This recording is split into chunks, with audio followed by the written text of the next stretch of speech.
Hello, folks. Welcome back to Tooth and Claw, Third Shift Reality's very own little homebrew setting, it taking place with Chronicles of Darkness.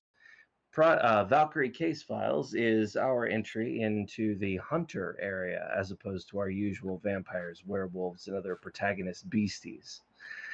Joining me today is my very own Dustin guest, playing Darien LaFontaine, Everybody. FBI agent, late of Vascu and the Barrett Commission, now working for Task Force Valkyrie, the government's super duper top secret, not even the president knows about it, monster hunting squad. We will also be joined by another player later on. Oh, the stun, the surprise, the shock, the mystery. Can you handle it? I can. That's why I'm here. So, Dustin, do you want to recap us where we left off so we make sure that you know what happened last time, or shall I do it? I say you go for it. For those of us who have been keeping up with the show since we started with the Tales of Artemis Pendergast and, to a lesser extent, the Requiem of William Raveloe, Artemis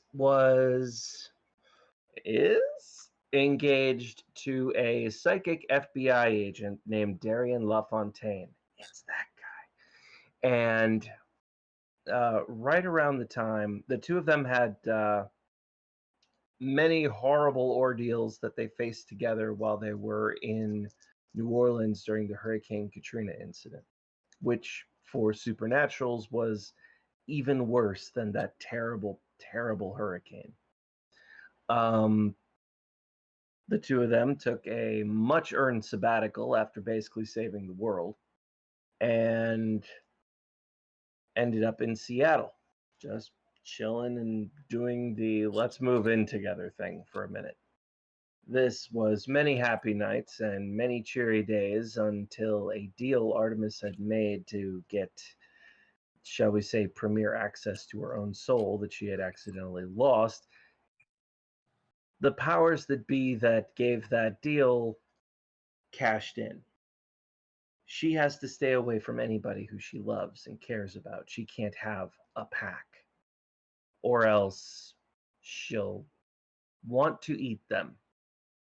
As she did not want to eat Darien, she skedoodled out of there and said, I need you to trust me. I insist you don't follow me. Please, please. To which Darien said, okay. Shortly thereafter, now that's where Artemis's stories began for you guys. But what happened with Darien? Darien was contacted almost too quickly by a highly secretive government organization who seemed to know everything about him. They knew that he'd had psychic abilities before he even entered Quantico for FBI training. They knew that he had undergone the wintergreen treatment when he was with Vanguard's Serial Crimes Unit, which was itself a harrowing experience and sharpened his abilities. They knew that he had worked for the Barrett Commission, hunting vampires in New Orleans. And they were offering him a fresh gig. Really understand what it is you're hunting and have the tools to do it right. And so, at the bottom of a bourbon bottle, he said, why not? Your first case, Darien, was a bit of a trial run. You were sent to investigate a nightclub in not too distant Portland. This investigation showed you some, what you think were some kind of possessing entities. You followed a trail of carnage that you're pretty sure werewolves left behind. And you think you might have caught up pretty close with where Artemis was. But you honored your obligation to her and did not pursue further. When you felt it was her, you walked away. This did leave you feeling fairly haunted, but your scouting mission was accomplished. That sound about right to you?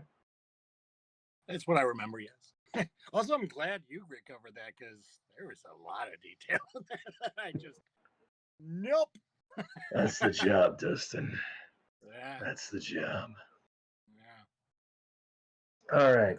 So, we've had about a month. My head is splitting. Let's do this. You are currently in the faux nice office of your supervisor. It's the same son of a bitch who made the pitch to you. For those who want to see what the pitch looked like, check out the trailer we made for this. The office is done up in that sort of McMansion aesthetic. The what is it? The plywood pasteboard with the good paint job. Everything's IKEA-esque. It's a cheap space made to look elegant, but it would all break with one swing of a fist. But this is his office. Since the offer, he's identified himself as Baskin House. So that's your guy. A man with moosed back hair. His collar is pulled. Very business casual, government agent. I'm slightly above the rules, but not paid enough to look like James Bond kind of guy. He doesn't look terribly old, but there's a white streak in his hair, and some of the wrinkles don't look like they were made by laughter. He smiles a little too easily. It's not that it's insincere towards you, it's that it might be insincere toward himself. When you enter his office, would you say that you are business, or would you say you're fuck you, how dare you send me on my lost fiance's trail? I'm going to play it business for now. Cool. As you walk in,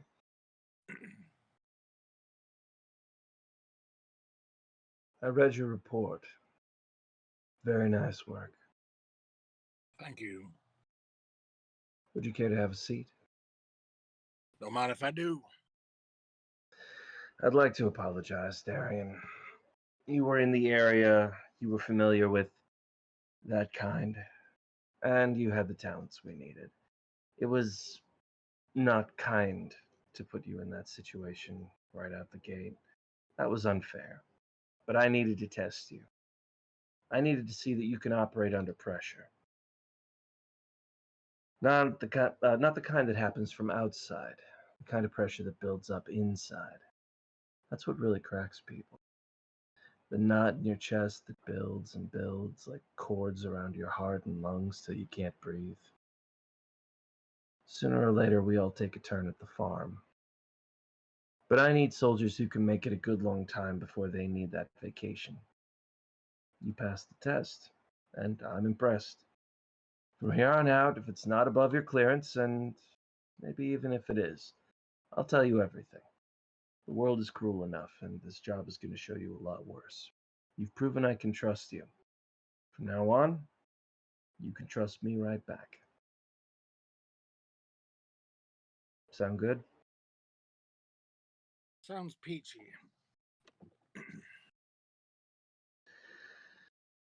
Now, we've had another situation pop up. I don't suppose you're up for another job right away. My dance card is completely empty. Well, What have you got? Oh, we're going to fill it up nice and quickly. Well, the time is presently 8 p.m., November 2005. An artifact called the Mother of Darkness was stolen shortly after closing hours at the Field Museum in Chicago. The statuette, this was around 6 p.m. The statuette was removed from an analysis lab in the basement. The senior forensic archaeologist, Theodore Roth, was found murdered statue gone. His assistant, Victoria Prescott, reported the body and the missing statue. She's currently being held as a witness. Now, normally this would be a matter for the FBI or even local Smokies, but we've got a few kinks. First, the owner of the statuette is in our... Turns out it's an E&E. Yes, you're still new. An extra normal entity. I had a feeling. Out of Boston. Some kind of collector of the weirder antiques. Twilight ops in the area say this guy's part of some secret society within their organization, sent it over for a look-see by the local bloodsuckers. Twilight Chicago had eyes on the thing and clocked a couple of hemophages who set it up for the museum to do a detailed examination. You might want to exercise caution, see that the intern isn't compromised by them. I'm 50-50 on her personally, but I'll bet Roth was in their pocket. You'll find a dossier on the local E&E they've identified with your gear. I'm afraid the photo isn't much use, but then that's vampires for you. Second. Can you tell me about this, what did you call it, the Mother of... The Mother of Darkness? The Mother of Darkness, yes, thank you. What can you tell me about this thing? Well, we don't know too much at present. That's just the thing. Hard thing to track down. I will say that it's less about the thing itself and more about the timing of the incident, but I will get to that. If you want to know more about it, I think you'll have to talk to this Prescott girl. Now, second, the statuette has a couple of foreign interests claiming it was theirs. They've got bills of sale and police records indicating a theft took place, so now we're dealing with Interpol getting in on this. Thing is, I'm not so sure about the timeline of a few of these claims. Something isn't adding up. And I'd bet a bottle of Blue Label we've got some occult organizations making a bid on it. No telling just yet if they're E&Es, ritualists, or just eccentrics with a lot of money, but you should be ready for competitors. Now, third. The theft took place at the same time as a rather sensational terrorist attack in downtown Chicago. Outright brazen, and smacks of a distraction to me. On one hand, it's possible that the so-called witnesses of the architect are a false front, just to throw us off the trail. On the other hand, they did butcher each other for show, and there's no signs of psychological control or compromise as far as reports say. So they might be actual zealots with an agenda. OA is already working on covering up what they can, but they've got their hands full on this one. You can bet the FBI are crawling in there, and they don't like MIB double talk. So I want you to get down to Chicago, meet up with the Adamski boys, and see if they've got anything for you. If you have to, you can engage with the E&Es. They know there are government organizations aware of them, but you cannot let them know about TFV. We cannot afford to let the enemy know we exist. And I want you to interview this Prescott, see what she knows. You get the draw because of your gifts. Psychometry and mental resilience mean you should be able to sniff out a little more than the agents on scene and deal with any potential concern if you have to deal with the cold bloods. Bag's already been packed for you. You're taking a red eye in 2 hours. Full dossier will be waiting for you, so you have your reading too. Any questions? No, I believe every question I have should be answered in the dossier. Enjoy your toys. And enjoy your trip. I hear Chicago's freezing this time of year, but what can you do?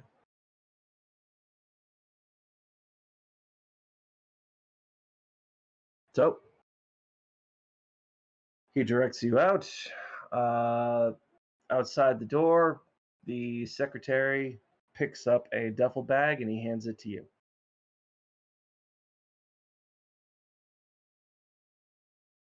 Has all authorizations, documents, and it has shielded compartments for your equipment. We're good. Good luck, Agent. All right. Off to the airport and off to the plane. Do you want to take a look at your gear? Do you want to take a look at your field report? What Field do you want report first. to? Okay.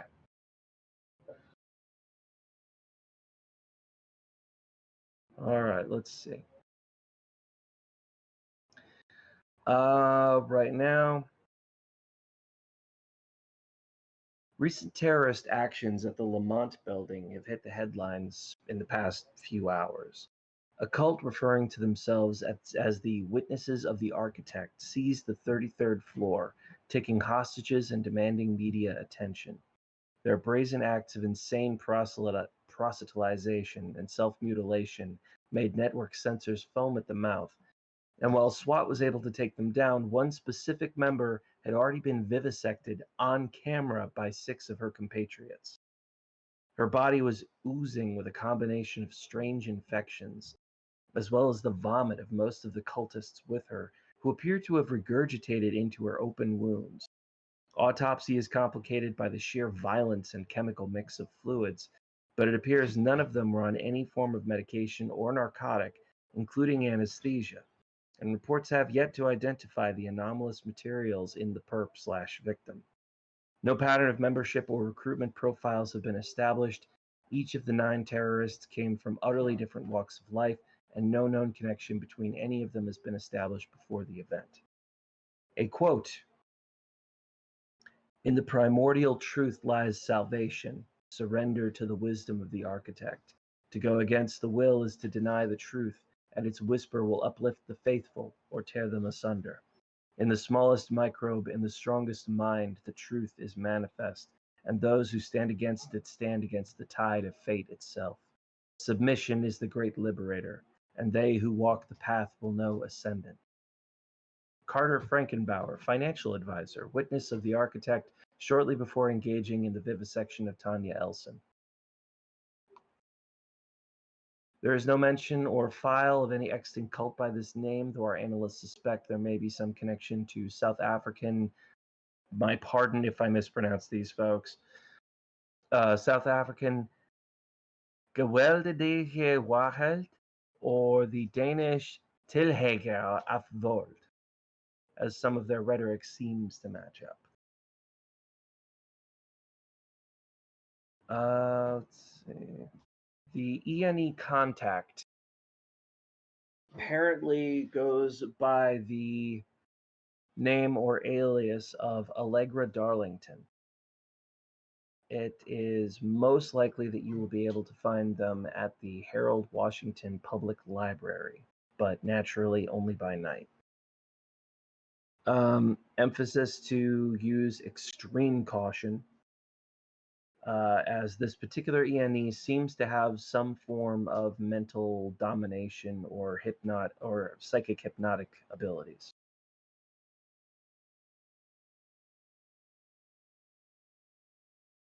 Your gear for this particular run includes a Huggen visor, which appears to be black shades.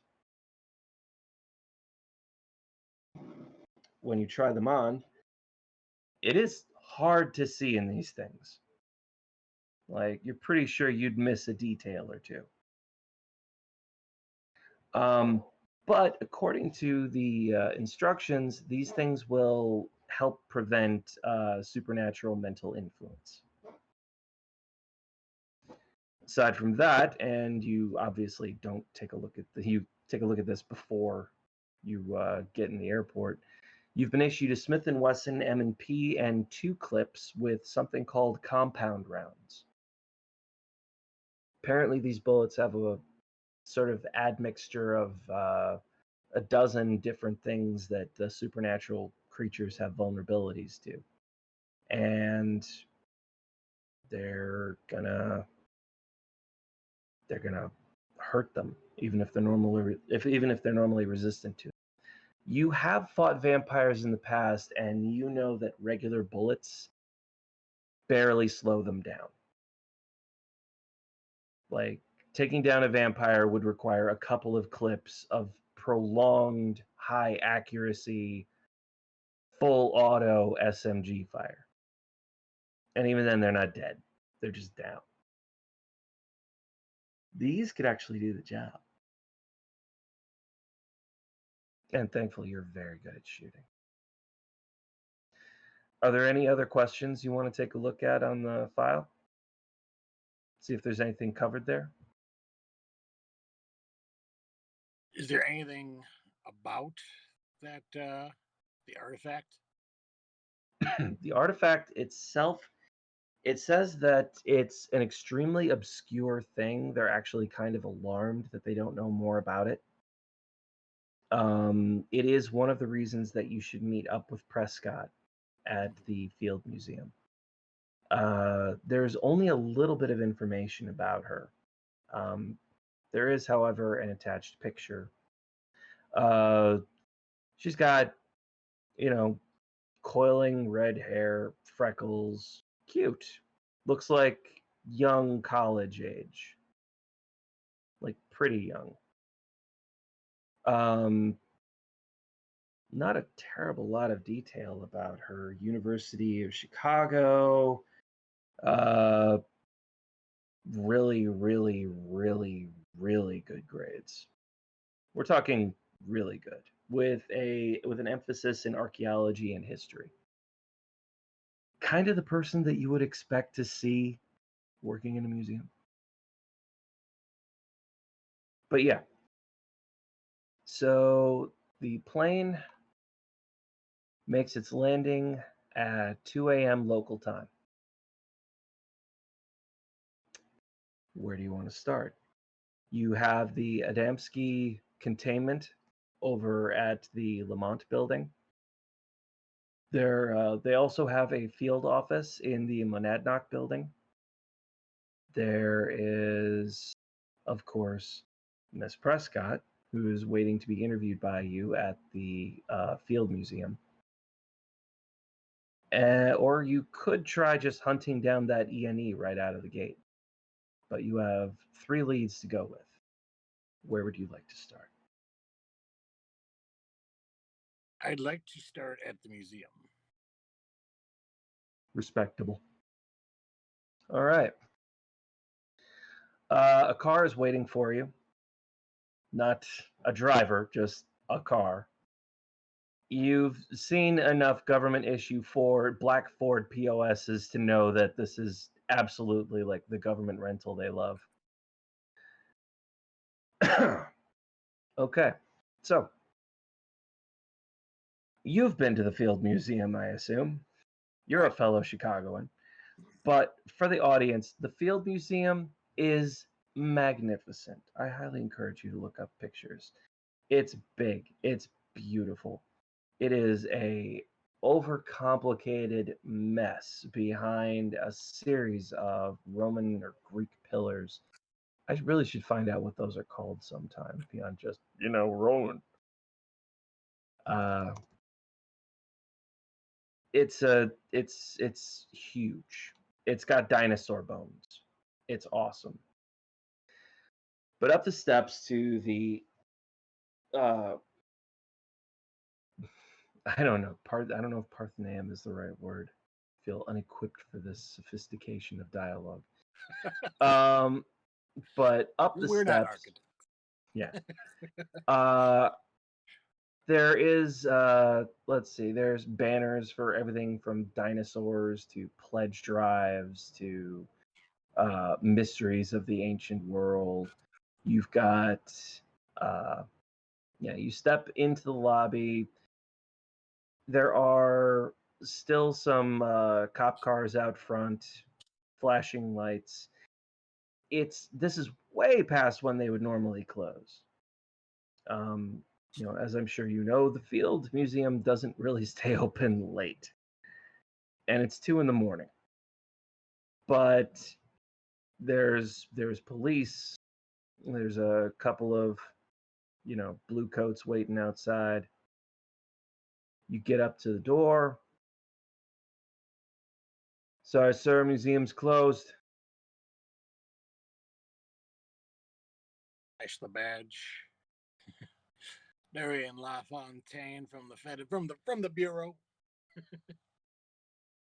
I've been sent to investigate the recent disturbances here. Well, I don't know what you think you're going to find, but whatever. Opens the door. The museum is largely lit by natural light under the best of circumstances. At night, the lights generate an almost eerie fusillade of shadows. The angles are not designed to be navigated by night. You're pretty sure every museum has the occasional museum after dark, stay up all night special event, but this is eerie.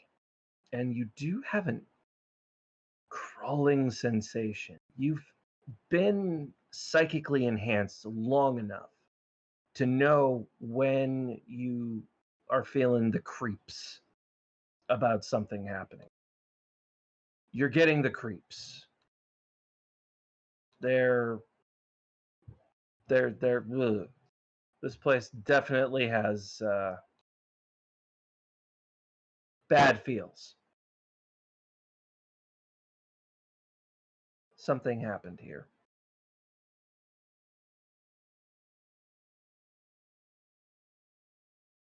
So, what's the move, my big man? Where was where was this thing? Do I know, or Coming out from the back, you can see that there's a rather harried-looking academic type. They've got a little field museum badge.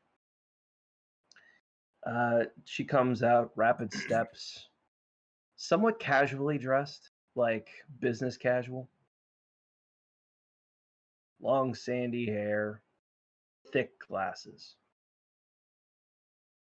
Steps out, you can hear her footsteps echoing. There's just no competition in here.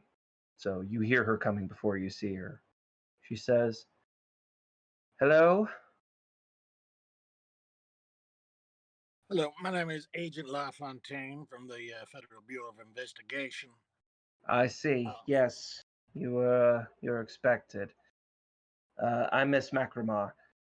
Is the director. Please, I suppose you'll want to talk to Victoria." Please. As she's walking with you, "I hope you understand this kind of thing almost never happens. Certainly not here. The Field Museum is an extremely secure location. Really beyond me how this could have happened." The police, as she's walking with you, rather briskly, you almost have to trot to keep up with her. "The fact is, the police have already gone through the security tapes with our own security officers, and there's been no evidence that there was any kind of break-in or any kind of foul play, except, of course, for the murder itself and the theft. There's no sign of how they could have gotten in or how they could have gotten out." Well, perhaps they missed something. Well, maybe. Anyway, she leads you through all those doors that you see in a museum that say employees only, do not pass this point. Once you pass away from the facade of sophisticated historical wow, it becomes almost like any office building. A little more aged, a little more elegant, and a little more sophisticated all at once. But still, on you go. Down the steps and around Byzantine corridors with the sort of fogged half glass that you would expect out of an old dime store novel about detectives. Down here, it feels aged, kind of in a good way. There's something very classic about it here. It's nice. And as you pass forward, you can see, through various windows, series of computer banks, analysis machines, chemical laboratories, crates, and all kinds of things set up with a variety of archaeological tools for the combination of investigation and restoration. She turns another corner. It really is like down here. There's actual arrows on the ground in colors written on the side indicating where they lead to. The blue arrow that she is following is for ancient civilization and restoration. Now, was this thing on display, or was it in like processing or something like that? Do you want to ask her? Absolutely. Well, it was brought here for analysis, as I understand. I believe it was Dr. Roth's personal project, but since he is a major contributor and, well, a respected member of our staff, he has access to the labs to do that. It was our hope that it could be put on display as part of the bargain. He was rather cagey about the whole thing. I never actually saw it myself.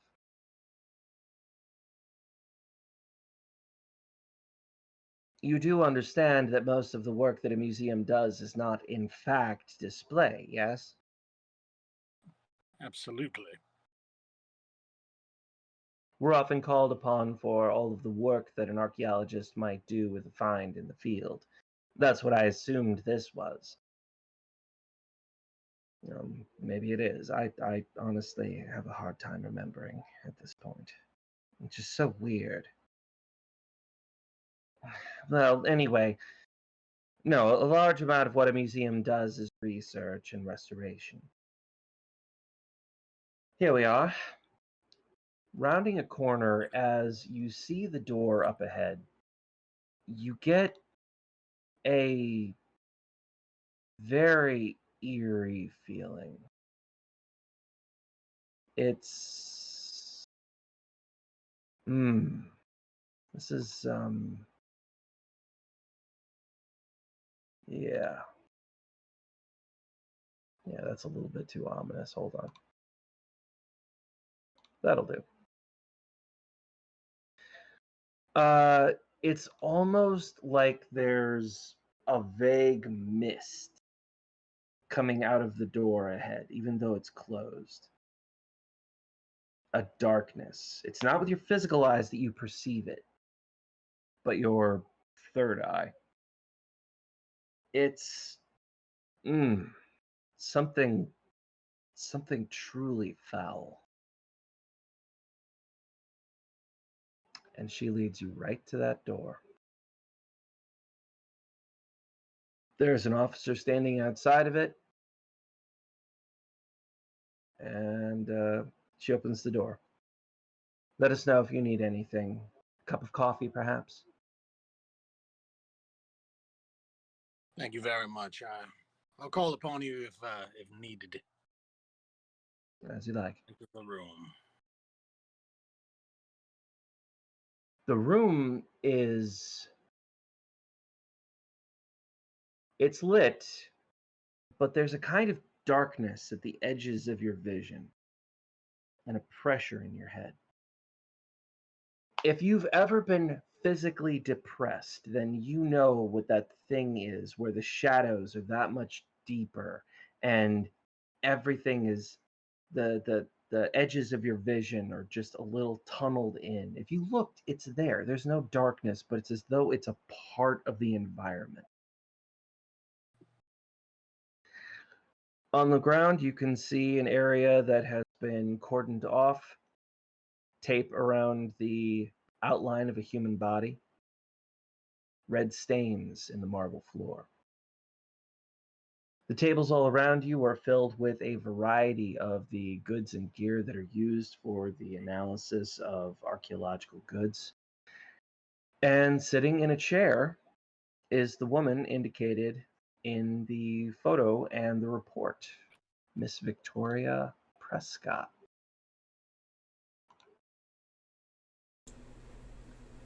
Greet her, Miss Prescott, I presume. Yes. Hi. Who are you? I'm Agent LaFontaine from the Bureau.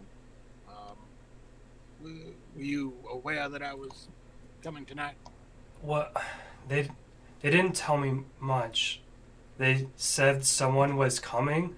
I already told them everything I knew. I don't know why I'm still here. I just, they didn't tell me much either. I was wondering if you could shed some light as to what happened here tonight. She looks down at the markings of the body, and Dr. Roth, he was killed. I don't know how or what, by whom. I told the police officers when they came. I had to go and get a cleaning kit. There was the one we had was missing some chemicals and tools from it. It wasn't packed correctly, so I had to go get a new one. Are there cameras in this room? Yes. So I went to where all the supplies are kept, and I came back, and he was laying there on the ground, and I didn't touch him or anything. I think I dropped the kit and I just ran. I found someone, and they called the police, but I don't know. Everything's been a blur since then, and I understand. Were there any unusual markings or scourings on the doctor? There was there was blood on the floor, and I point over to one of the walls, and you see over there's some blood kind of splattered. I didn't hear anything. I wasn't even that far away. Where were you at the alleged, the suspected time? There, I went to go get a new cleaning kit. They sort of keep like kits like that kind of bundled up in a storage room where there's lots of things kind of like that in there for the different needs of the technicians, and it's just right down the hall. You probably passed it on your way here. I just walked down to that closet, and I got the kit, and I came back, and in that short time, 30 seconds maybe.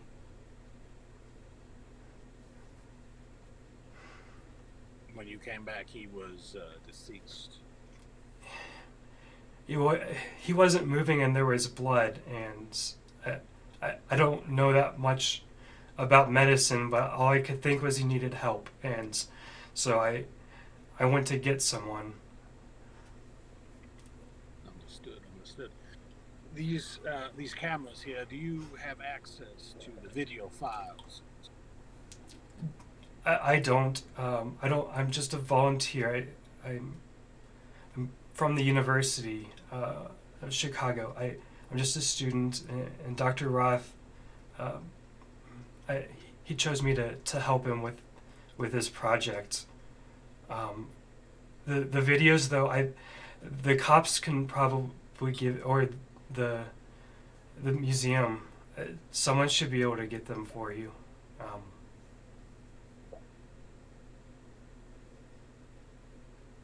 Understood. Is there anything you could tell me about the object you were studying here? The Mother of Darkness. That it was stolen. It's not here. When I came back, it was gone. Oh, absolutely. I don't believe you had anything to do with that. My question is more, is there anything you could tell me about its historical significance? Well, yeah, I guess with Dr. Roth, I guess I'm probably the person who knows more about it than anyone. It has a very storied history, and a very well. This isn't the first time there's been deaths surrounding it, from what I've found out. Not much is known about where it came from. I've found different records throughout history and regions that seem to depict this subject. Probably the earliest was some cave markings that were found. It was the object was depicted amidst some animals like horses and rams, a cave in Montana, and the image also had some people on either side with like arms outstretched towards it. There was an unfortunate accident in like 1928. There was an explosion that demolished the cave, and the paintings were demolished, and we lost access to them, so we just have basic descriptions of them. There was another instance where there was a manuscript page that was found. It shows an enormous like monk gesturing from one side of the idol, and on the other side there's some other monks with chalices with their hands outstretched, holding the chalices towards the idol. There's clouds above it parting, and the eyes of the idol are casting these beams of light. There are this comes from a book. I'm sorry, from the collection of Gilles de Rais. Gilles de Rais. Thank you. His book was saved from a fire in the monastery of Saint-Agieu in Burgundy. And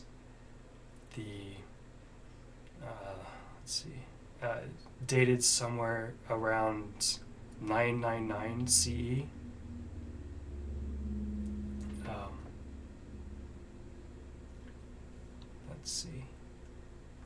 There was this monastery where the book was found was destroyed in a fire, and the book was saved from it by some monks, and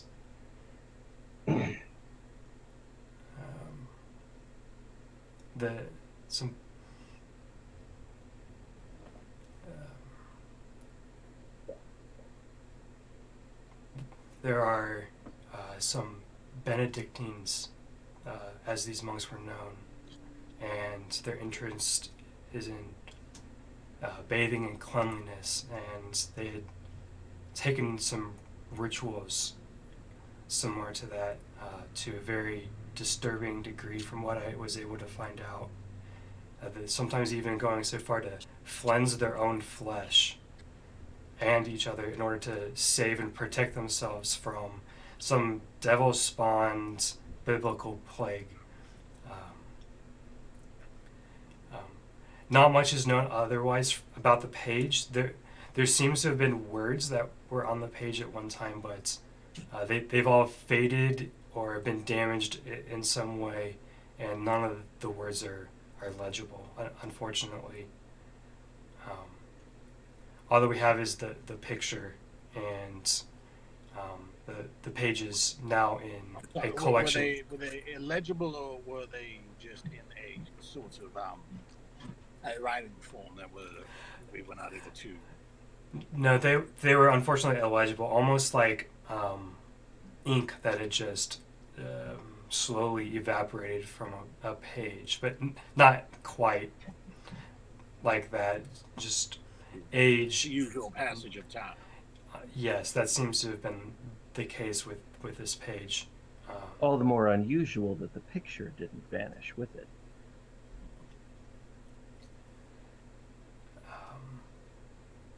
Let's see.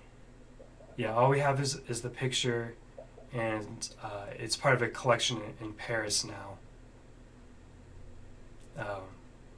And thankfully, the picture escaped the destruction that came to the words. It's not that unusual based upon other findings from similar eras. It happens from time to time if books aren't stored properly, and there isn't always a way to store books properly in that time period. So sometimes this thing just kind of happens.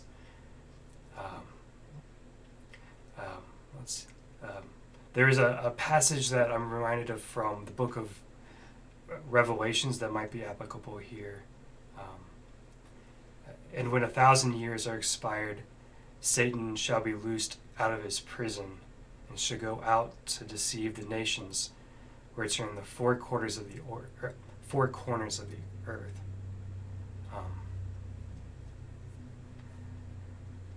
It seemed to be kind of similar to the image that was on this page, somewhat. That's the second finding I was able to locate of the idol. There's two more, actually. One is an Aztec inscription. So we've jumped from like cave pictures in Montana to Europe, and then an Aztec inscription, like I said, where we again see more priest figures, and or maybe they're supposed to be divine gods in Aztec culture on either side of the idol. And there is at the base a human sacrifice. So this has basis in multiple different cultures. Yes, that's what I have found. In this case, the idol appears to have a face with a sort of a distorted mouth, and there's at least two eyes, maybe with a third one like right above in the center. Does she have like visual things for me to look at? In fact, she does. Okay. The files do not appear to have been taken, only the idol itself. There's a old-fashioned reddish-brown accordion folder that opens up, and inside there are copies, like photocopies and faxes from other areas, prints that she's made in her research.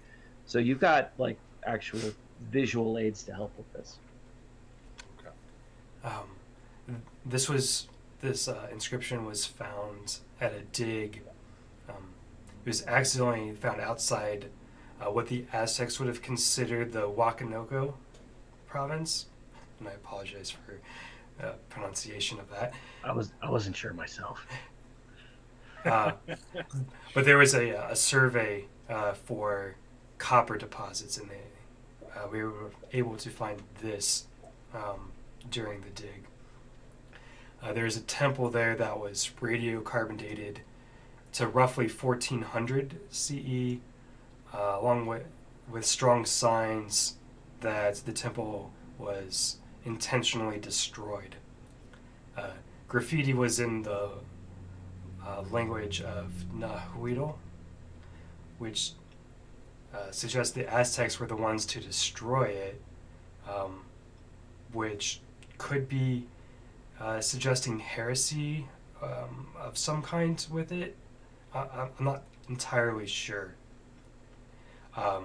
But it seems that this engraving escaped the damage only because it was on a wall that fell like internally and was able to get covered up instead of crumbling itself. And before it could be defaced by the graffiti that was placed on other parts of the dig site. There's lots of smashed goods, and there's we suspect a strong possibility of human sacrifices that took place there as well. I really doubt the idol could have transported itself back and forth between all these different locations that much, just based upon the state of travel during those time periods. It doesn't seem very likely. Would be a hard pill to swallow, I understand. I would lean more towards the idea that somehow these were a series of similar idols that somehow traveled around the Earth. The most recent one, however, there's this flyer, and I sort of push a flyer over to you. I'll describe it. Okay. It's a flyer. It's a flyer for an exhibition in London, May 16th, 1912. This is simple black ink with dark green shading and seems to de-emphasize the details of the idol, even though it is clearly a showpiece, given that it's being used on the flyer. The idol itself in all of these pictures has an almost star shape. It's reminiscent of fertility idols, but it doesn't have like the engorged breasts or belly that you would normally see there. Instead, it's if you squint, it almost looks like a hooded figure sitting cross-legged with their arms like this. But there's your physical description. Okay. Thanks. So then I pick up by saying that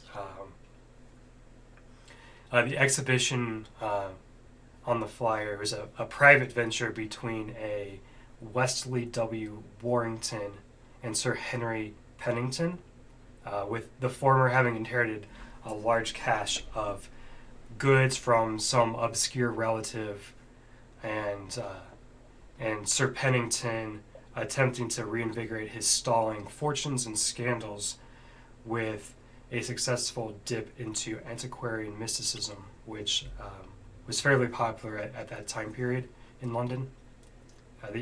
The exhibition lasted roughly a week from what we can see before there was...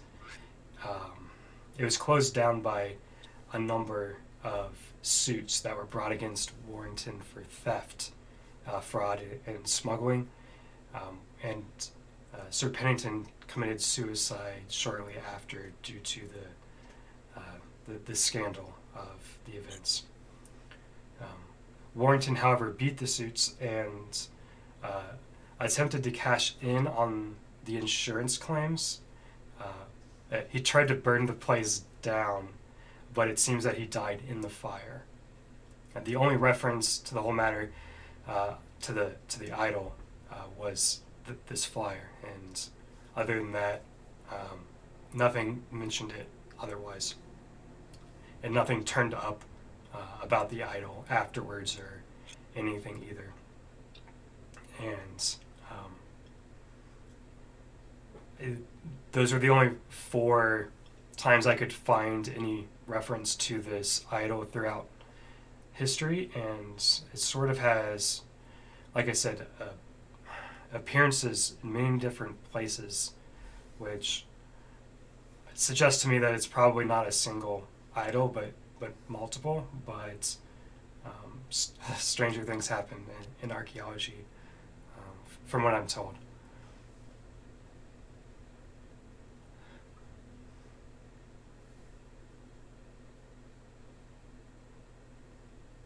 There's still blood in the room, right? Yes. Well, not exactly. It's more like the stains of blood.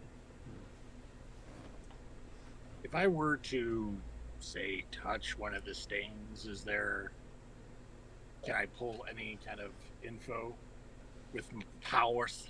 Oh, blood is fantastic for that, my friend. Okay. Well, while she's talking, I am looking around the room and kneel down at the spot where the body was. Mm-hmm. Reach down and very subtly, just so people don't just see me go, meh. Well, it's only the two of you in here. Yeah, it still would look weird. Yeah. Yeah, blood was here. Now, remember, your two psychic abilities that you're at least aware of at this point are psychometry and aura reading. Psychometry, they basically do the same thing. Psychometry can tell you the history of objects and places, while aura reading will tell you stuff about a person. So we're going with psychometry. Good roll. You may ask two questions. Some examples would be, what is the strongest emotion here? Who remembers this moment the most? Are you missing something in the room? Where was this blood during the event? And did a breaking point cause this event? And if so, what? Breaking point being something that pushed somebody's morality or integrity or sanity. So you can ask two questions. I'm going to try that. Whether something broke someone's morality or anything like that. The power is not like a video game. It's whispers and flashes, like trying to remember a dream, or sometimes almost like your dreams are talking to you. It's something you've come to terms with, but you wonder if anybody could ever get used to this. You feel the whispers at the back of your head, almost literally the back of your head, echoes inside of your skull, and you can feel a strange commingling of three separate sources of thought. One is, oh God, oh God, oh God, I'm going to die, I'm going to die. The second one is, don't fail me. Do not fail me. Do not fail me. Do not fail me. The third, you simply hear, excuse me, my phone is exploding. The third feels like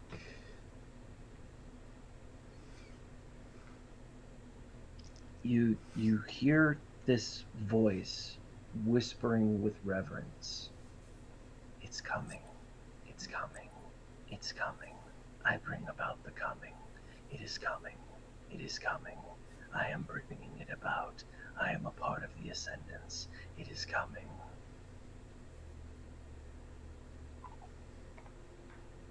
But they're like whispers, and it's not like I can recognize a voice. You don't recognize any of the voices, and if you could, it would be like trying to pick out specific drops from a rainstorm.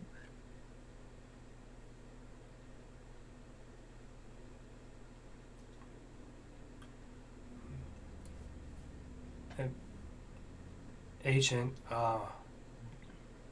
why is the FBI interested in this?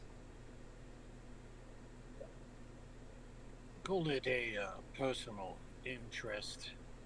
These sort of things, I have to admit, are a bit of a curiosity to myself. I was granted the opportunity to come and see if maybe some of our colleagues in the Chicago office here maybe missed something. You're not from here, Well, you don't sound like you're from around here, but I know that doesn't. Very astute. No, I am not not a native Chicago. So you came in from out of town for it? Is Dr. Was Dr. Roth in any trouble? Was someone out to get him? I would like to find out. It's very disconcerting. Do you think that I might? Oh, I mean, I was right here. Do you think maybe that I could be next on whoever? I mean, I saw the object. You don't think someone's gonna come for me, do you? As you look at her, your abilities are still in focus, and you get a sudden premonition, just flashes, like audio-visual hallucinations. You see her silhouetted in a shadow. You see dark entities surrounding her. You see clouds parting. You see blood running down, like her chin is down, but you see blood running as though her throat has been slit. You see her eyes roll back and her skin begin to mummify. You have a very strong sense that she's in extraordinary danger. And you definitely feel like if you don't protect her, she will fall victim to whatever's going on.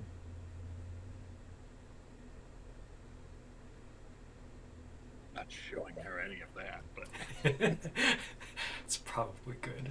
But I do believe that is a possibility. I'm I think it would be. I'm gonna just roll your. I'm just gonna roll your subterfuge to hide that, because that's a hell of a thing to just.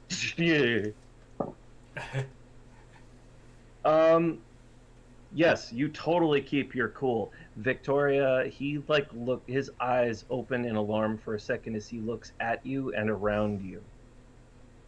Okay. I should point out, as the vision fades, it's still as though there are shadows standing around her. Does my eye for the strange pick up anything weird with him? Yes, but not as much as it did when you looked at the idol. Okay. You've always had a knack for spotting something that's a little weird, and the first time you saw the Mother of Darkness, it was like alarm bells. You were like, well, that's up. You don't have precognitive flashes or anything like Darien does, but you definitely had a sense of, weird alert. This is clearly the MacGuffin of my episode of Friday the 13th, the series. Okay, so from my point of view, I've come into contact with this idol that is just really weird in some way that I don't quite understand. And now there's a mysterious death, and this FBI agent has come from out of town, and he's not as weird, but something weird is going on as he's looking at me. And it's a subtle sense about him. Okay. Like every once in a blue moon, you'll walk down the street and see somebody and get like a "oh" about them, or you'll see a really big dog chills in the park and be like, "That's a strangely big dog." But you seem to spot that stuff more than other people. You've learned not to make a big deal of it around people because they look at you weird. Right. There's only so many times you can say, does that dog seem weird to you? And then they just give you that weird look back, like, what are you talking about? Before you just kind of learn to drop it. Is it just me, or are a lot of people in this club really pale? You can only hear, they're dropping X. These are unhealthy night people. Yes. But before you're like, they're probably right. Yeah. And whether you believe in the supernatural or not, you have to admit, like on an academic level, you've got your rationalizations for why this idol is just weird. That's why you think there's probably a series of them. There's no way that there's an idol from, back in the day in, Montana, let alone, and then all of a sudden it's across and it's with Benedictine monks at the turn of the millennium. And then it's back over again in Central America, and then it's back over again in London. That's right. I mean, that's some of the later ones. Maybe shit gets around, but cave drawings. Right. Yeah. There's also what you didn't tell him about its physical properties. Oh, did I miss that? Oh, it's okay. I mean, you may not have kept it secret, and he didn't exactly ask.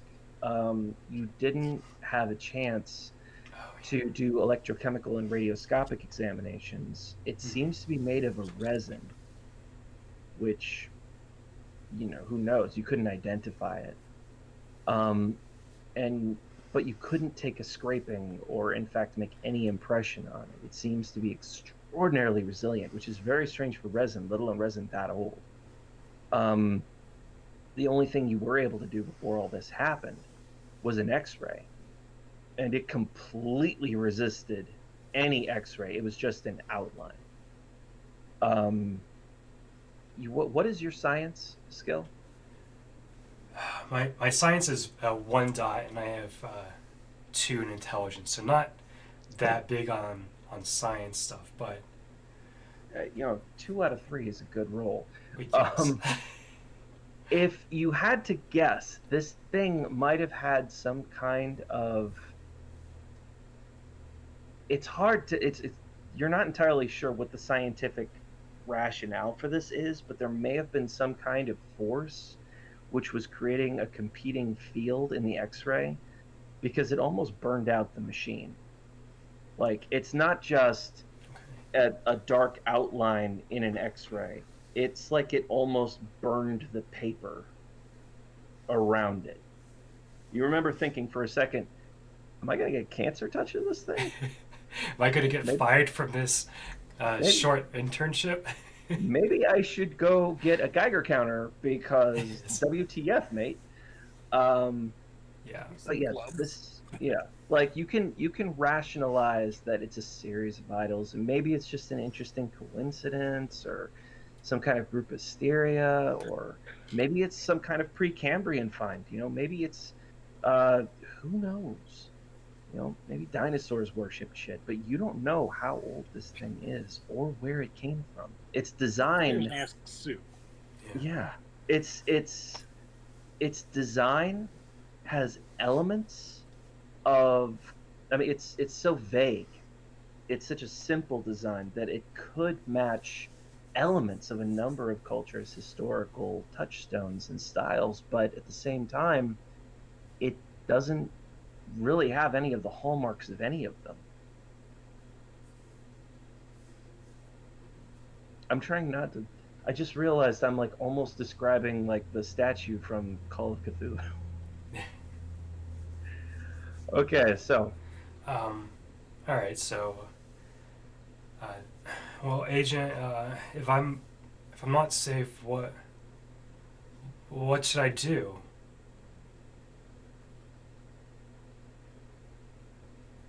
What are my options? You could just wash your hands of it and leave it here and try to live with yourself that you could have saved a human life. Good luck. I wouldn't. Hope you don't get exsanguinated. Hey. I wouldn't. GM wink.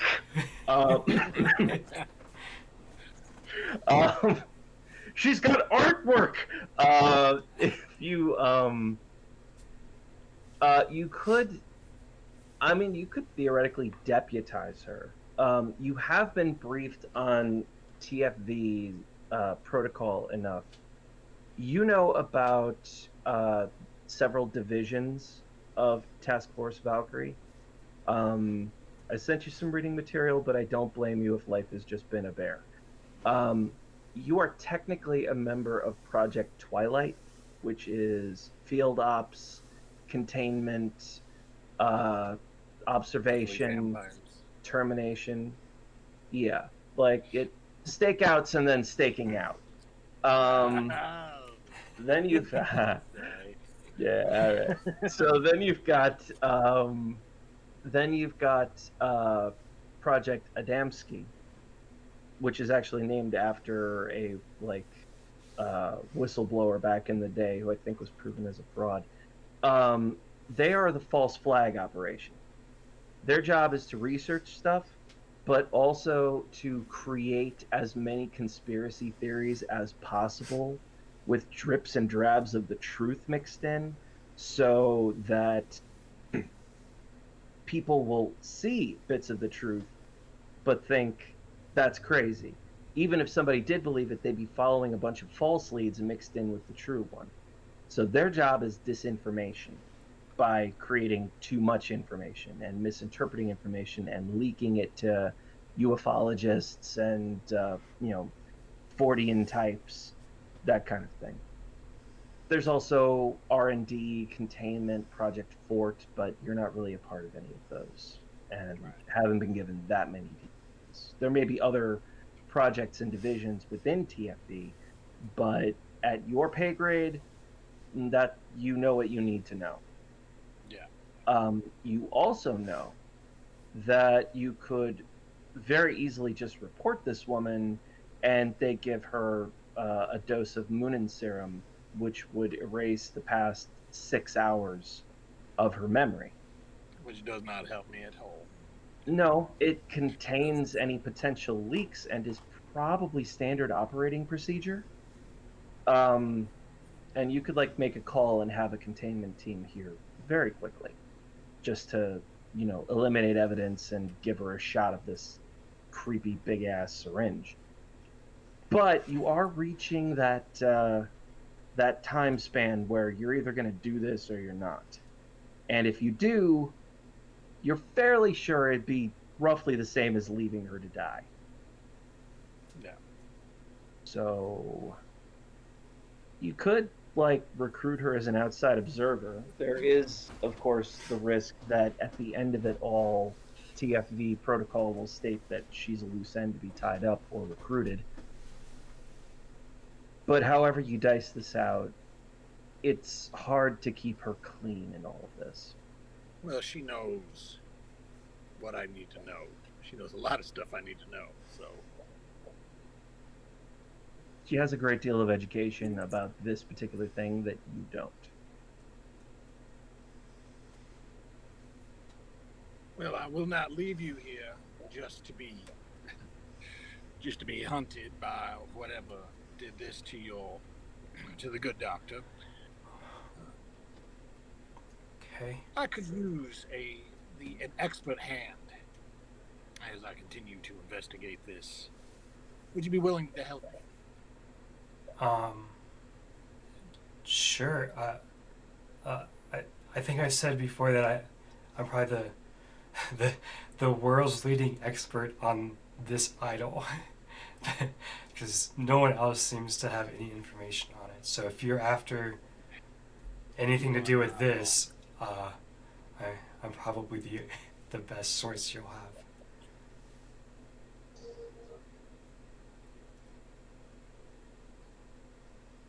Yes, I'll come with you.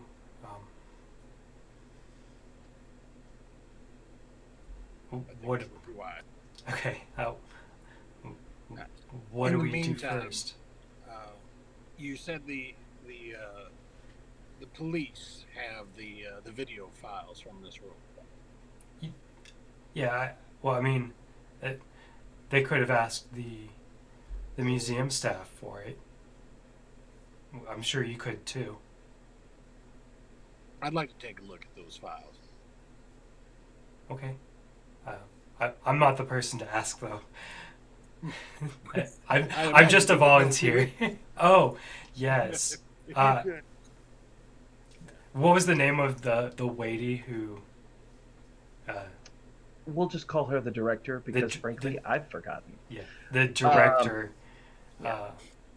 You could also talk to the cop outside the door. Yeah. Yeah, well, you could probably ask the This cops. one ain't a riddle. The cops, I don't know if the director is still around or not.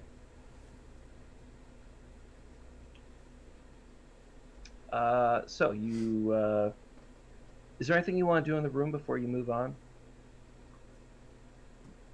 I don't still have that power going, right? See if I've missed anything. You can, you still had one more question. Yeah, we're going to ask that. Did you miss anything? Tour, yeah.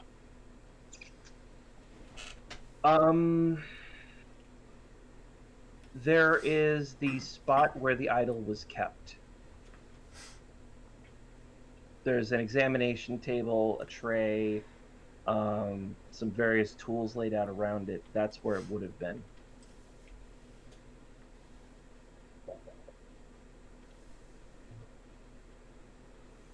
Would my abilities work by touching that? Yeah, probably. I should warn you. Every time that you use your abilities, you spend a willpower point. You have a limited reserve of those, which will refresh when you indulge your virtue, your vice, or or you get a good night's sleep. I believe it was originally intended no supernatural gets a good night's sleep and gets willpower back. That's a human thing. We're all restless. You motherfuckers could just sleep it off. Yeah. Humans getting a good night's sleep. In Chronicles of Darkness, the fools. Ignorance is bliss. But I will let this one roll into what you're doing. Okay. So, do you want to touch the spot where it was sitting? Yes. Yes, I do. A rush of images floods at you.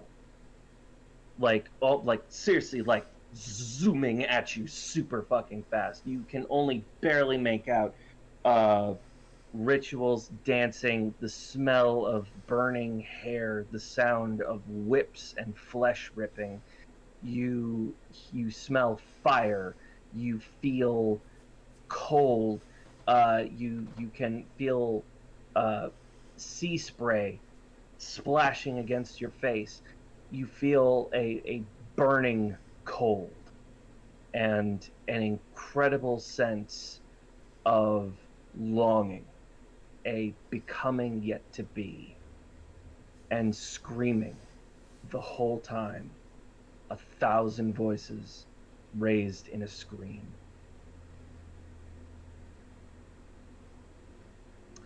I'm going to give you a little integrity check here, because that's a lot of fucked up you just felt. Okay, you hold on to your sanity.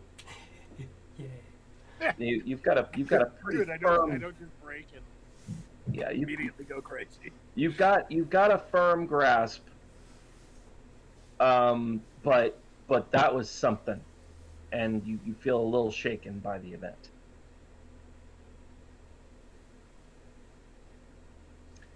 Yeah. If you ever find this thing, you're actually a little afraid to touch it now, because that's just the spot where it was a few hours ago. Whatever this thing is, well, you feel the way you feel, but that's the kind of thing that it portends.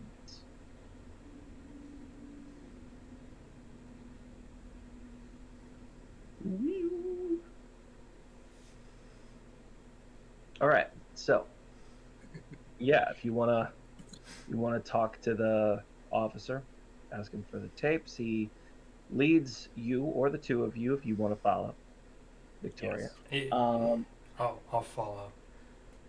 All right. They take you over to the security annex, where there's a number of monitor banks, coffee machine.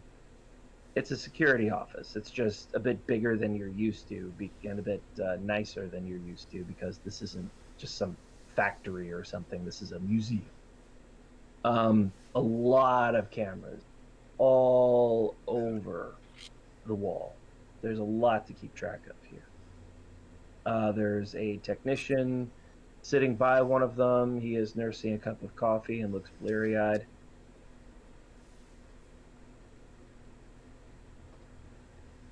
Can I help you? Sure, the badge, of course. Agent LaFontaine.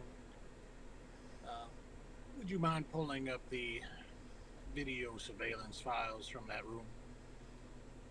Specifically around the time of the murder. No, that's not the first time tonight. Already got it queued up. Indicates one of the monitors and hits a button. You see Victoria leave the room, and you see Dr. Roth. He's probably of average height, between 5 and 6 feet. Tweed slacks. You remember seeing a jacket over a chair in the room. Oh yeah, I should point that out. His jacket was still in the room. That occurs to you now. On a psychic level, that might not have occurred because there's bigger holy shit. But his jacket was still in the room. I touched his blood anyway. I think I got what I was going to get off of it. Well, psychically, yes. Materially, maybe not. You see him, he's got like wisps of white hair on top and a crown of white around that, suspenders, bow tie, charming looking old man, if a little, crypt keepery. And he's rubbing his hands and he looks at the idol, and the door starts, you see a figure, like an outline through the fogged glass. And then you see the door open, he turns, and then he's on the ground. Blood all over. Is there like a skip in the video file at all, or is it just boom like that? It's a skip. When it skips over, the idol is gone, the door is closed, and the doctor is dead. If you rewind it and play it back as slow as you can, when the door opened, it's as though the feed warped for a second from the door before. Have I ever seen anything like that before? You've fought vampires in the past, so you know that vampires, when they're on camera, tend to be blurry in a weird way, like always super out of focus. Sometimes they even like move in weird ways that don't make sense for how everybody around them is reacting to them. But it's one time you saw a vampire on film, like you were actually like looking at footage and then looked up at the vampire, and the blur of them turned and looked at you with glowing eyes while they were still talking to somebody else facing away from you. So vampires have their own thing. This is new to you. That's some weirdness.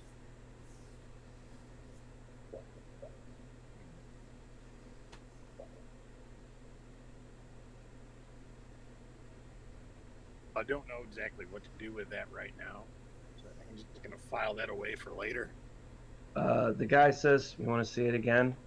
Rewinds and hits play, and as it starts to warp, it freezes. And he goes, "What the hell?" And you can actually smell burning coming out of the disc player. What? Oh crap! Oh crap! He like opens it up, and the disc is actually like slightly burned from that point. Whoa, okay.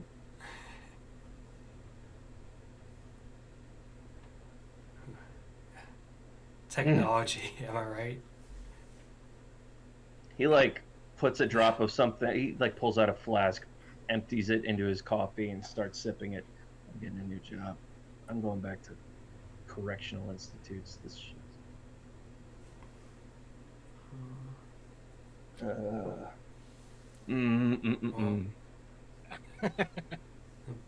Looks like the equipment failure, that's all. Looks like the video was edited or something. Darien, I would like to point out you have unseen sense vampires. You've hunted them enough. Um, the guy who just like emptied his flask seems perfectly normal. The other security guard sitting toward the back of the room, you get half a sense of vampirism from it. Like, he's breathing, he's just a little too slow about it, and he's very focused on what you guys are doing. He turns and leaves the room. I'll follow. Keeps walking till he's outside. You can see him through the doors if you don't want to go outside as well. He reaches into his jacket, pulls out a pack of cigarettes, and lights one. That you have limited knowledge of vampires, but you know vampires don't like fire whatsoever. You hold a lighter close to their face, they might actually go berserk. So you don't think he's a vampire.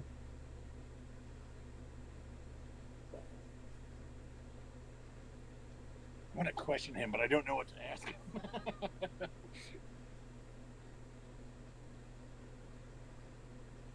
You could dip into your psychic stuff again, but you might run low.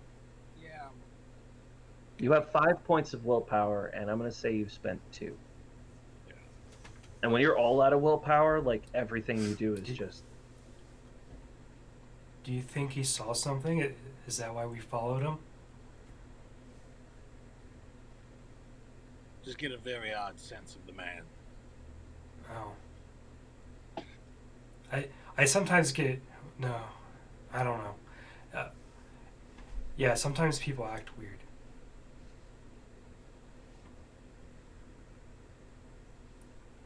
You have a trained eye for this, I'm sure. And Victoria, you have seen some weird people come and go out of the museum, but you've also kind of just accepted that archaeologists and historians are a weird bunch. Yeah, myself included in that, I'm sure. Also, probably I'm a little bit shaken from the events that recently transpired. Yeah. So, yeah, not unreasonably. Is he just standing out there? Smoking a cigarette. He's facing away from you.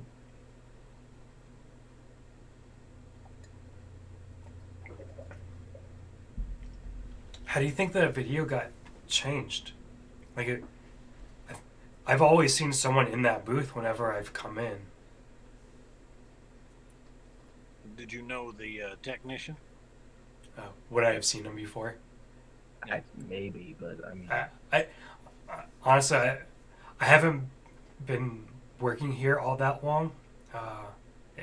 Maybe I've seen them.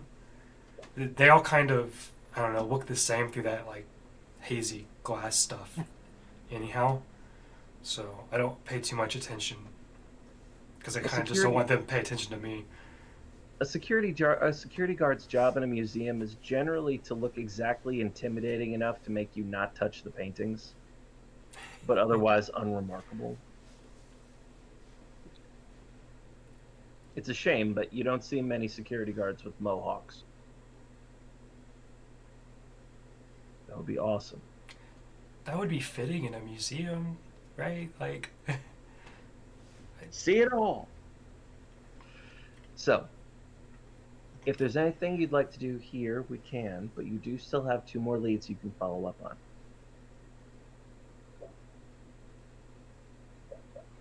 This guy's back to me, too. Because otherwise I was going to suggest snapping a picture of his face. the guy outside. Yeah.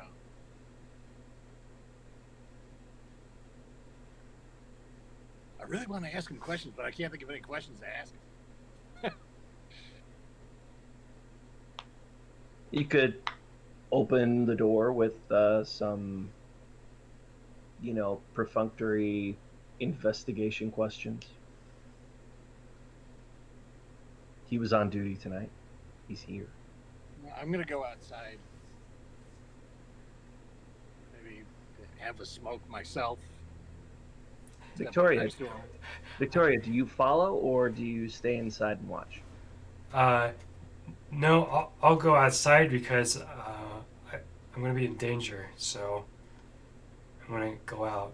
Um, I almost had an idea where I was going to call a friend on FaceTime and, and chat, but 2005, it didn't exist.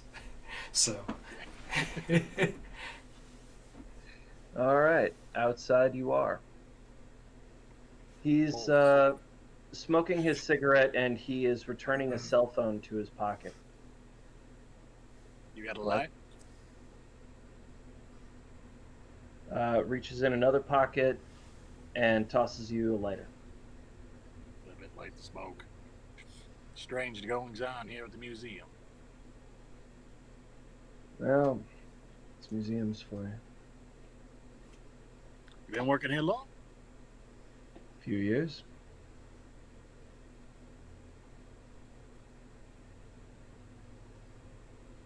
You ever see anything like that before? That video? I mean, you ask me, we shouldn't have stopped using VHS. That was a little weird, yeah. But then again, I'm not exactly a technical guy. Me either. I'm a bit of a Luddite. Yeah. No, I got this job because I'm all big. Sorry, what was that? I got this job because I'm all big. No. Played semi-pro baseball. Fucked up my knee. No coming back from it. But still stay in shape. So nothing like knowing how to swing a baton real hard and hit a specific target, Well, I mean, couldn't you go to like some bar and be a bouncer? Sure. But I like a dental plan and a 401k. It's not a bad point. Plus, I mean, who wants to be making minimum wage, wearing a turtleneck, and turning away snotty little millennials? Oh, my kid, I do. Well, I mean, here you wear a jacket, looks better on the resume, and there's a retirement fund and a union. I need to get a uniform. Yeah. He's live a man in uniform, as I understand it.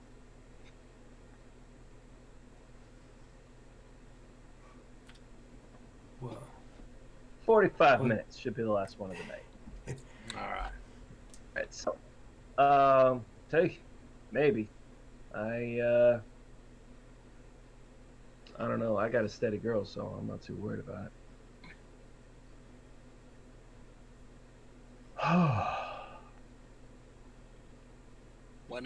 How long is your shift? I'll be up in a few hours. I'm just working for the weekend. Your girl, that who you were calling there? Yeah. No, it's just nice. Well, what's her name? Hmm? I'm Addie. just curious what her name is. I'm sorry? Addie. Addie. Nice name. Very nice. Yeah. She's something. She is something. Does he have a name tag? Yes. Or yeah, name tag or ID badge, because I'd like to get his name. H. Metz. METZ. METZ. Okay. I'm going to leave him at that. Just be like, well, better luck. I hope tonight goes a little better for you. Hey, I'm not the one who ended up dead. Doing okay so far. In the back of my mind, I'm just thinking the night ain't over yet. So are the two of you leaving, or did you want to investigate anything else? I feel like that's probably going to be it for that place. Video evidence is destroyed. Okay. Investigated the scene. Did I get a sense that he was lying at all or dodging like questions unnecessarily from that? Like about his girl or how long he's worked there. I have 2 empathy with a specialization in wise. Oh. And what's your wits? 2. Okay. He didn't lie, Okay. but there were things he wasn't saying. That being said, people. It's another one of Don't- those people that just seems People are cagey. off to me. A little bit, but then again, you are shaken. Yeah. Okay. That's fair. Okay, well, if you're done here, then there is still the Adamski op, which might still be going by the Lamont building, and you can still try to check in with that ENE. I think I'll check in with the ENE. All right. Scrolling. Says she should be found within the vicinity or inside the Harold Washington Public Library. That's downtown, not terribly far from the south side of downtown. I mean, you've been there, I'm sure, or at least seen it. Yeah. All right. Let's find us something good here. Something was slightly off about that guy, I think. A little bit, yeah.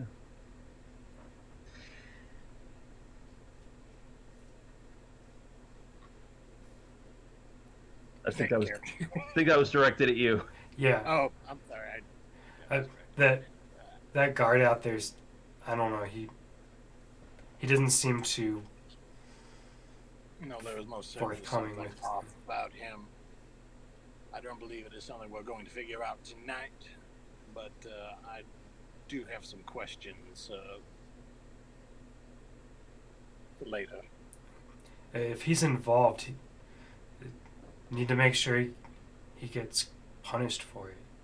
Like, someone was murdered there, and if he's hiding something, that's not right.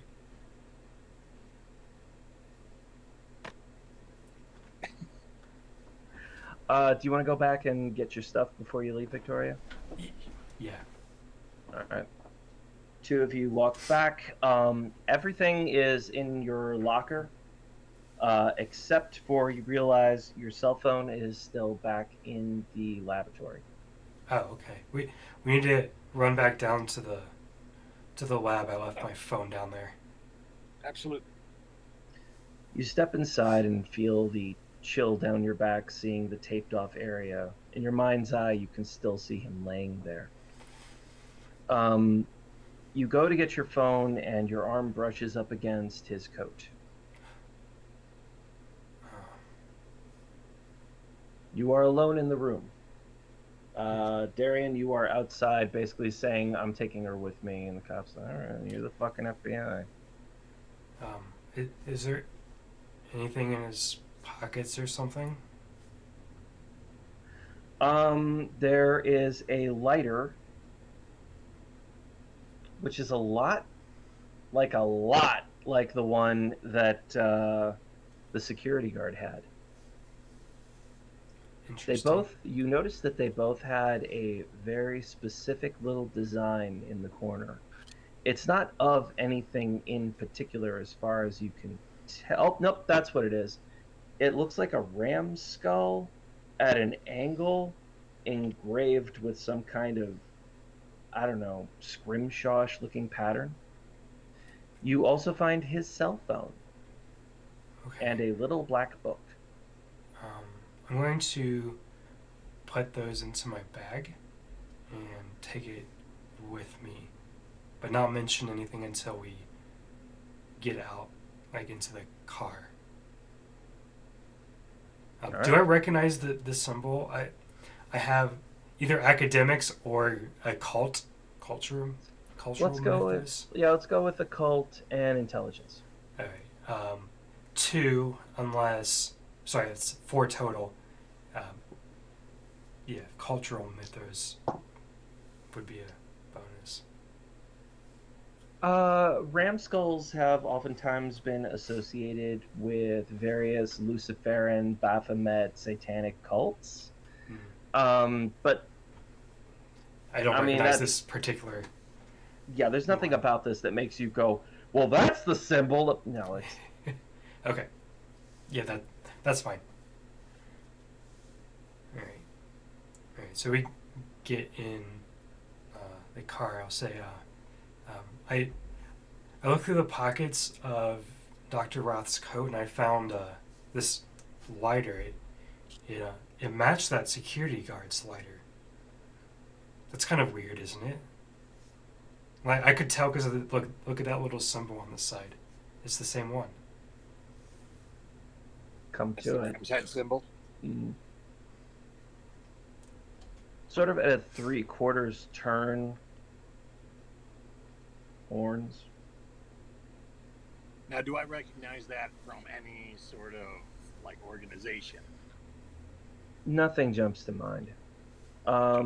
The closest you could come is there was a pretty creepy club in New Orleans, the Voodoo Lounge, which Artemis told you the guy who was running it, Lazarus, was into all kinds of shady supernatural shit. But that one, it was like a ram's head, but it was sort of worked into a fleur-de-lis motif and was like looking straight on. So that's as close as you can get, and they're so different that it might as well not even count.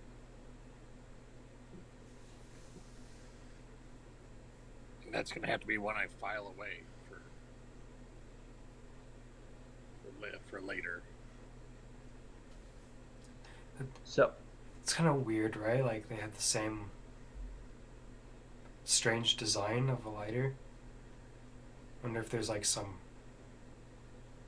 club or something. I don't know. I also got his phone and he has like this black book. Might be like an appointment book or something. I don't know. Do you mind if I see that? Yeah, I hand it over. you are multitasking, driving, and looking. Oh well. No, it's fine. I'm not gonna. I can look. hadn't even started I can the look through it if we were driving. The book appears to be a combination, like sort of. It's one of those little moleskin ones. I've actually physical aids about this big. Oh, it's almost like from like Indiana Jones. Yeah, a ones, little bit. Yeah. You know, thinking like an archaeologist. Good for you. On one side there is a schedule. On the other side, there's sort of journal pages. On the appointments side, you can see that there's, basically just a time and a name, a time and a name, a time and a name. One of those, you do notice that there are. So let's give you an investigation roll for this. Wits plus investigation. Who wants to try their hand? I have 4. All right, let's give 4 for Victoria. All right, and let's give 1 for Darien, the actual detective. Yeah. Wits 3, investigation 3. I mean, dude's a detective. Yeah, that makes sense. Yeah. That's what I do. If you have an archaeological question, I have a lot of dice in that. You notice that there is. That was a good roll. You notice that there is 1. Almost every name is spelled out, except for 1, which is simply A. It is written with a bit more care than the other ones, almost as though the pencil or the pen lingered on it or stylized it. And you note that the time is always after dark. The journal appears to be a series of personal memos, notes, extrapolations on some of said meetings, most of which appear to be just academic, lecture at UC, 8 p.m., contact, uh, Albert Joseph, blah, blah, It's mostly notes. The only one that you can find in regards to the event itself is um, clear. You see, there's a bunch of stuff crossed out after the date where he got the idol, and and he writes priority full makeup, return to A after thorough.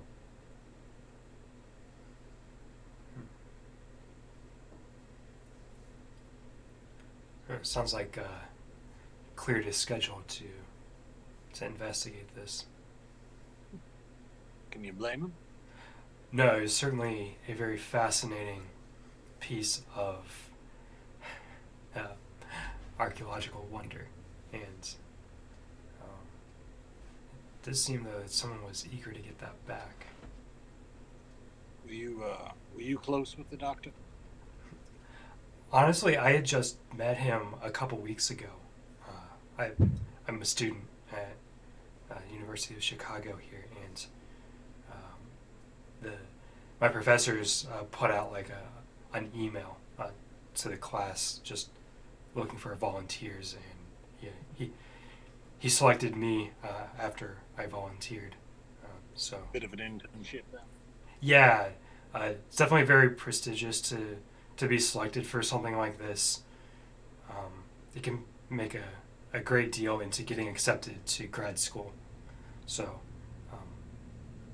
it meant a lot to be chosen, and hopefully this doesn't negatively impact. Oh my gosh, I didn't even think about that. Yeah, hopefully that's not going to be a black mark, and my professor isn't going to. Anyhow, that's. They can blame you for what happened. I don't think so, but well. You're bad luck, Prescott.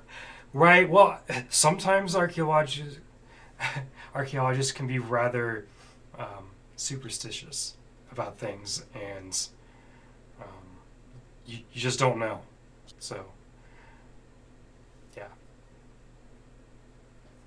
What sort of man would you say he was, just from your experience? Well, so he sort of had this not quite creepy demeanor, but he was very almost obsessive about this artifact. Like, sometimes I tried to like lighten the mood or ask him about other things just to kind of have something else to talk about in the meantime, but I just couldn't ever really like deviate from talking about the idol, and we spent a good amount of time digging through records and other dig information, finding those different discoveries that I mentioned to you, and he just had a one-track mind. That's it, really. I actually did not get really get to know him at all. He was just very interested in this idol. Very, very focused. Yes, very focused. About that time, you pull up in front of the Harold Washington Library.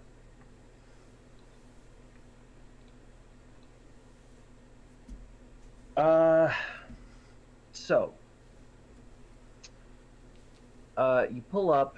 There's L track that goes right by it.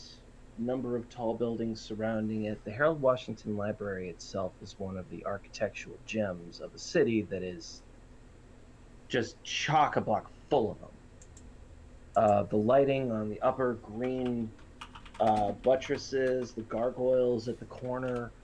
It's a massive building, and easily one of the biggest, probably the biggest public library in Chicago, and certainly a contender around the world. Like it belongs up there. It does close after dark. Victoria, you have noticed that the lights are generally still on, and once in a while you see somebody inside, but it's easy enough to explain that away as cleaning, reshelving, night crew security. Mm-hmm. It's a big building. But as timing would have it, as you pull up, you can see that there is a woman exiting one of the side doors near the L. And both of you get it. Ting. Your vampire sense goes straight. That bitch is undead. Victoria, something about her simply makes you go, huh?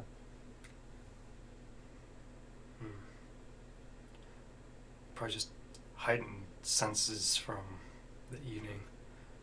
Sure. Yeah, that's it. Well, if you were looking for an ENE in this particular location who's a vampire, you just found one.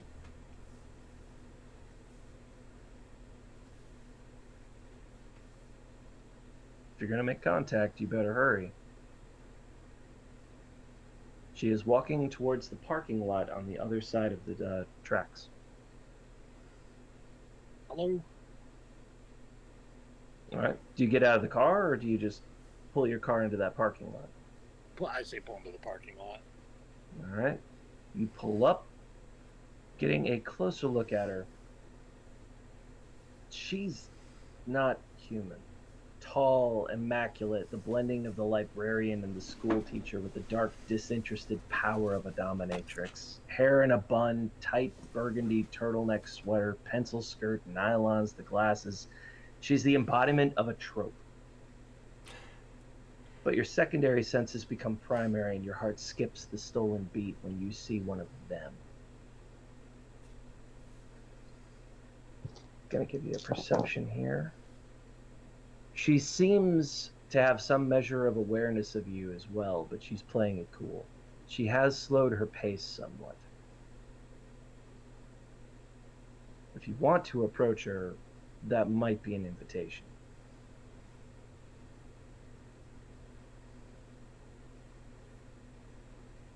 Yeah, I say approach her.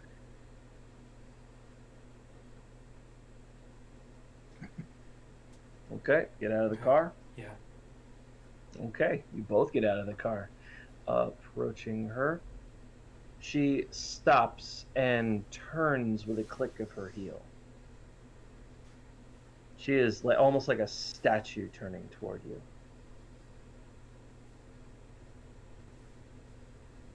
What was the the report on this? Only that she appears to have been one of the connections in the link that got the statue there. There were some in between on either side of the chain, but she's the one that they had actually clocked before and could identify.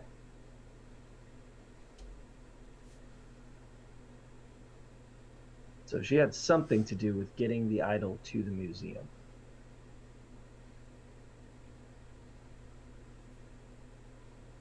I want to question her on what she knows about it.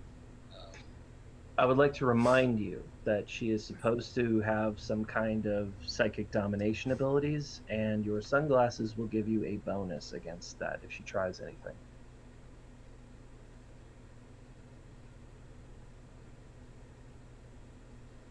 So weird if I just bust out sunglasses at night, So I can.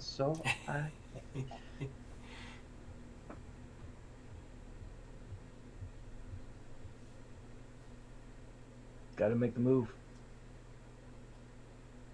throw them on, I guess. Yeah.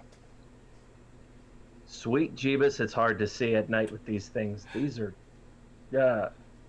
it's almost like you ever worn sunglasses with the X-ray paper over them so you could look at an eclipse or something? It's kind of like that. So as you approach her, she regards you. Can I help you?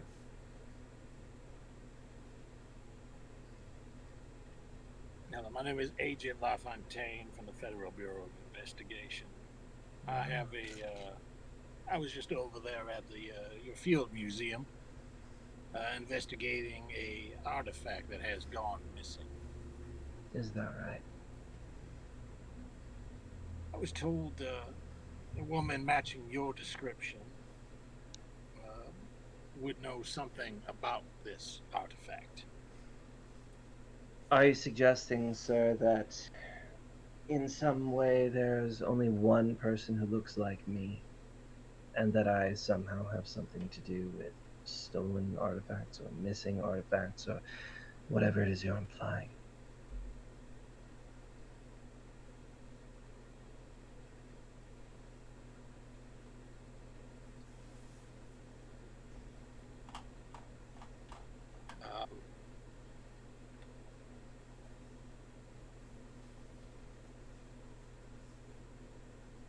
Your briefing specifically said you cannot tip off that TFV is a thing, but you could let her know that you know what she is.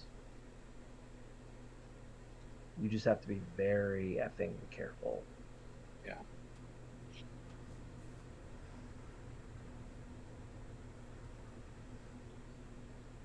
Sorry, I'm like out of ideas, man. It's okay. Victoria, you can fill the gap. Wait. She knows about the idol? Was she part of who brought it there to the museum? She's part of the chain of people who got it there. Would you have told me this before we stepped out of the vehicle? Well, would she know that? I mean, because working at the museum? No, she only knows that Dr. Roth had it. That being said, Victoria, you now know what from what he said. Do you know about do you know Dr. Roth? Her eyes flick to you, and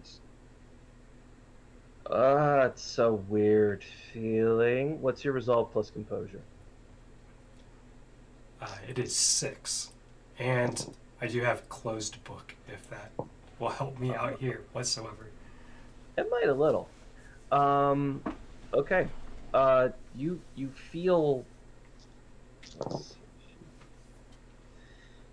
You feel a sense of like pressure against your eyes, almost like a caress that's seeming to just reach into you, and you shiver and almost squeeze it back out. When your eyes refocus on her, you see the ever so slightest little ember of red fade from her pupils.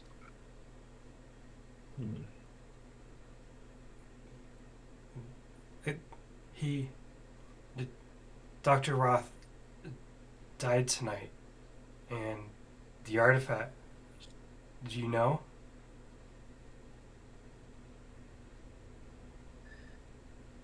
What exactly do you want to know? Well, if you know anything about it, I'd love to know more. I've done weeks of research into it and have only found like 4 instances of it through history. I don't know. Working with Dr. Roth, and we didn't even get to make any impressions of it or really get to learn anything about it. I'm just curious.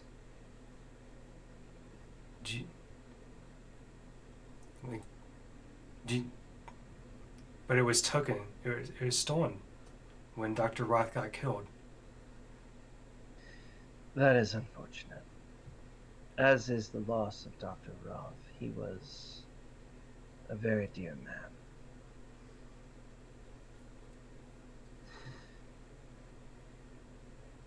And you're going to reacquire the idol. Is that right? I turned to the agent. Yes. She turns back to you, Darien.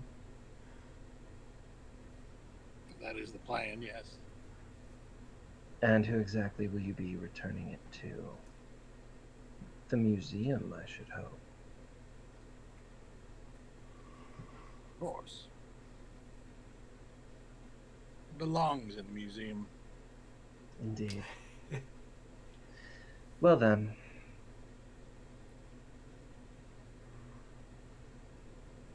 I find it rather suspicious that there was such a sensational terrorist attack around the same time that the idol was taken, especially considering some of the proclivities of the cult in question, the terrorists. Consider the history of the idol. Consider the pattern of where it was found and what happened with it. I assume you've seen some of the inscriptions throughout history. Mm-hmm. Yeah. Yeah, there was the cave, there was the engravings, there was the exhibit, if you will. St. Petersburg, Munich. Have you noticed, perhaps, that in an almost suspicious pattern of them, the emphasis on cleanliness, the over-exemplification of the cleansing of the flesh, the Benedictines from the millennial doomsday cult, the way that they turned bathing into removing flesh and scourging, even the Aztecs. In all cases, there was fear of plague, and a sense of righteous and overzealous purification. And what did the news say about those terrorists? They skinned that woman before they took her apart, purified her. I believe they kept saying, purify. All in preparation for something coming, so they could ascend. Rather common rhetoric, I suppose, but consider the Ascension Motifs in several of those pictures. The monks are looking towards the sky, the light backlighting, and then coming through its eyes. A concept of the higher mind shining forth.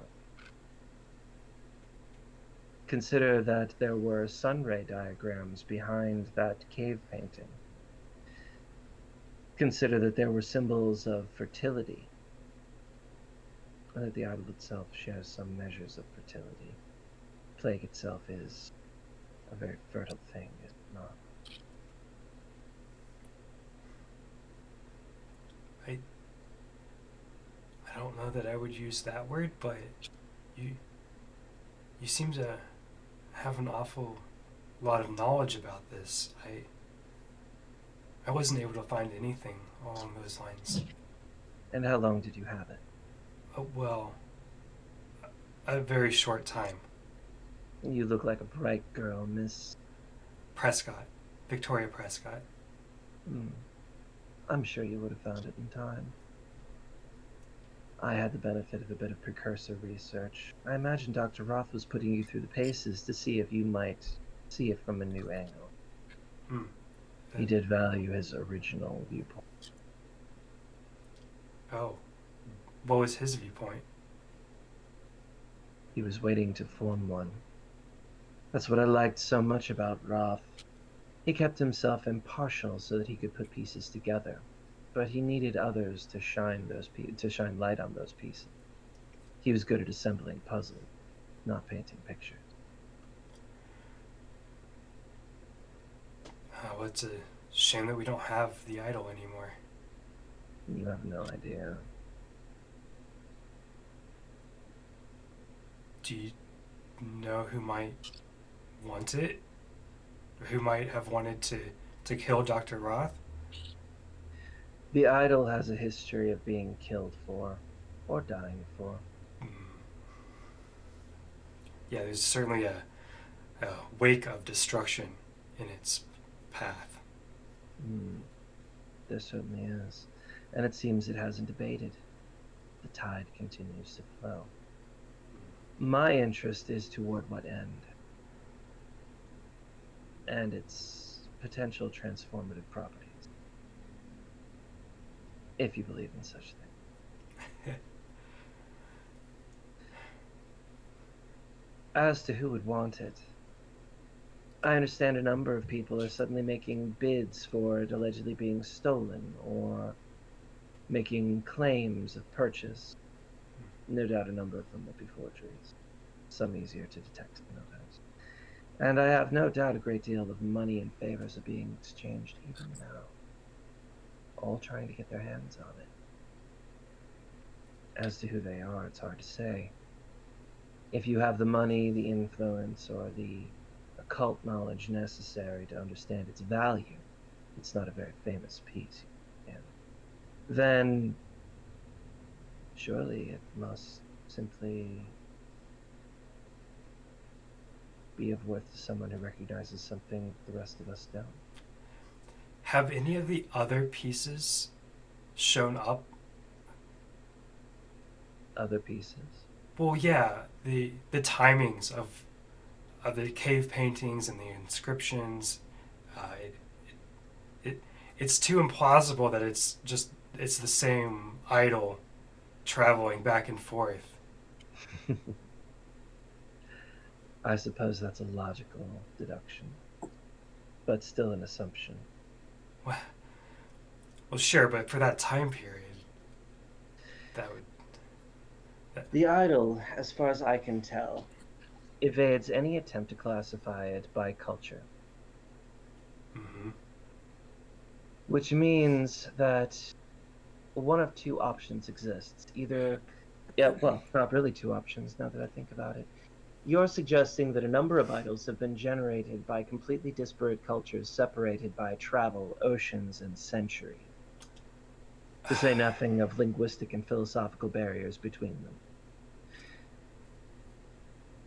But the unifying aspect, even if there was one or many, that suggests that this image has existed in the zeitgeist of those disparate cultures with their separate religions, philosophies, artistic styles, and designs. That would mean that the idol exists in our mind. And the physical aspect of it wouldn't be so important. But you were around the idol. Surely you had enough time to conduct some test. Yes. Well, briefly. I attempted to perform an X-ray on it, and it was almost like it pushed back against the X-ray, and it pretty much destroyed the whole film. And it wasn't just like it was some solid block. It was resistant in the way that magnets resist other magnets. So you're suggesting that there are a number of such articles which would likely share the same strange qualities? I don't know. Like I said, my research was very brief, and it seems difficult to believe that it could have traveled such great distances in those time periods. Indeed. It beggars conventional logic, doesn't it? Right. Yes. What a difficulty. Indeed. You can imagine why somebody might have wanted it tested using modern means. Yeah, absolutely. Well, that's what we were attempting to do. We just didn't get there. Well, then I wish you all luck. Thanks. Agent?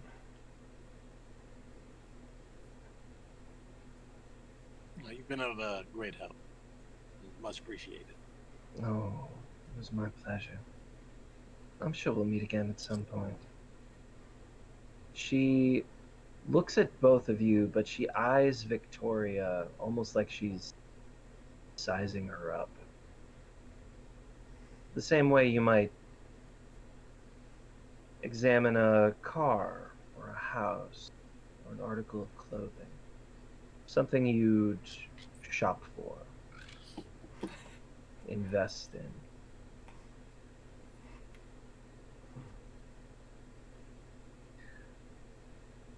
Well, if that's all.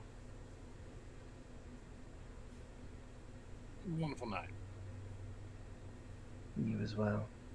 Do stay safe. Her eyes sort of float around the two of you before looking back, a slight smile, and she clicks her way off to a very, very, very nice car. Like a BMW ahead of the year. And that, my friends, since we're overtime, is a fabulous place to stop.